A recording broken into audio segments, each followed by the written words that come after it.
Welcome back to Rusty Metal Ranch. In today's video, I'm going to give a brief tour and explanation of my workbench, my work table.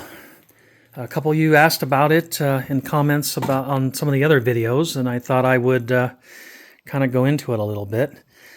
At its heart is 4 pieces of I-beam, graciously donated by Lowe's after a not-so-tragic forklift accident rendered that particular post unusable for their purposes, and having had a friend that worked there, I was the lucky recipient.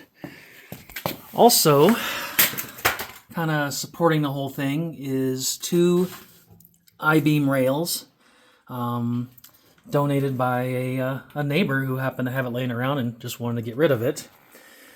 The 6 legs are 2x2 1/4-inch wall, and then I had some other just scrap tubing, square tubing, rectangular tubing that kind of joins it all together. I even had, from the same shelving or the same racking that came from Lowe's, I also got some of the wire grid shelves and the brackets, or I'm sorry, the cross beams or whatever you want to call them, and that's what these are. Mainly I designed it so I'd have a way of having everything lay out flat if I'm doing something. I couldn't afford an acorn table at the time, so this was the next best thing. As you can see from here, it's reasonably flat. Any little high spots you do see are most likely from the wood slats. They're not sitting quite flush because of all the mistreatment they tend to get. The I-beams, believe it or not, are not actually truly flat and or square to their center line. That kind of made itself painfully obvious once I started the project. So what I did is there is a flat plane on one edge typically across all the I-beams. So I just ran a long piece of 2x2 by 1/4-inch wall all the way down each side, one here and then one on this side, while I lined up these grates, so to speak, clamped them in place here, and then, down here, and then tacked them in place underneath. So basically these were a pre-assembly, and then they got welded into place with the 2x2s in place to make sure they were all on the same plane. I'm not going to say it's right on the money, within 1/1000th of an inch or nothing like that, but I am pretty comfortable in saying it is definitely under 1/8 of an inch, and most likely closer to maybe, say, 1/16th of an inch, probably less. I don't have an accurate way of really measuring that. All I know is that with the 2x2 pieces across both edges, it's as flat as I can get it. The slats are just MDF, and because these are 1-inch square, I took 2 pieces of 1/2-inch MDF and just screwed them together and glued them. That's all it is. Then I ripped them on the table saw to fit down into their respective gaps.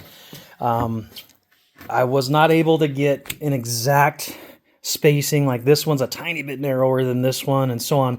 These in the middle are obviously going to be the same as are these. Nonetheless, I still find that maybe this one doesn't always fit on this one and vice versa.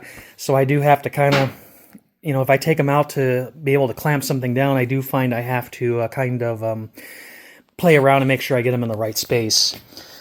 As you've already seen, I got plenty of space for clamps to put clamps in. Excuse me, I didn't want to move the bandsaw, but that's a good place to keep all my clamps.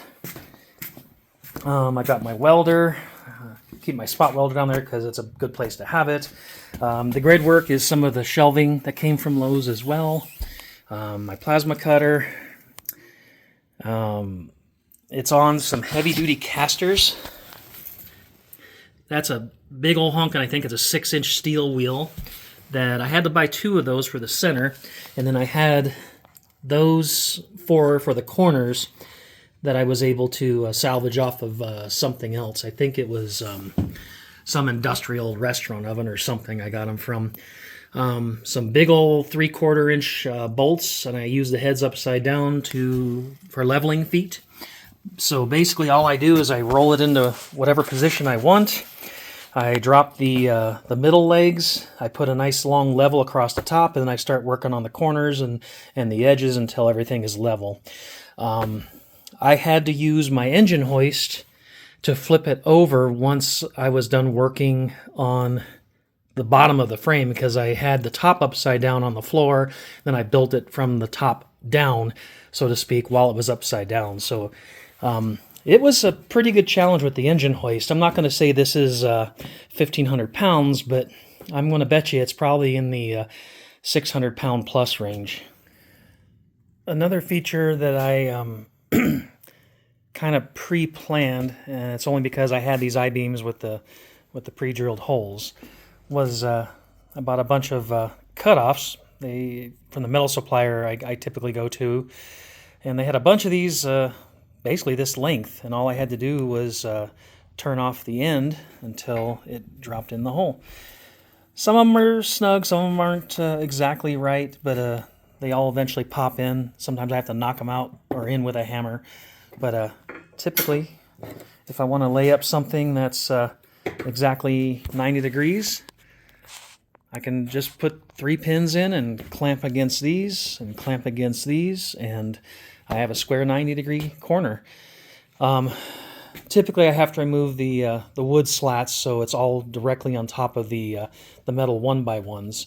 That way everything works out flat and true.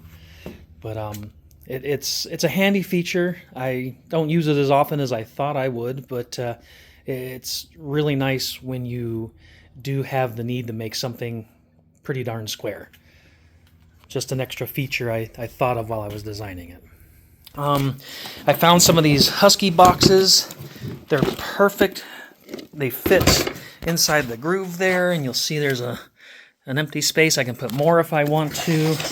Great place to hold your gloves and your goggles and extra sandpaper, supplies.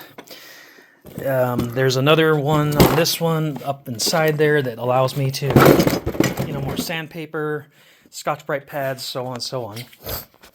I even got an outlet there if I need it, complete with a cord holder.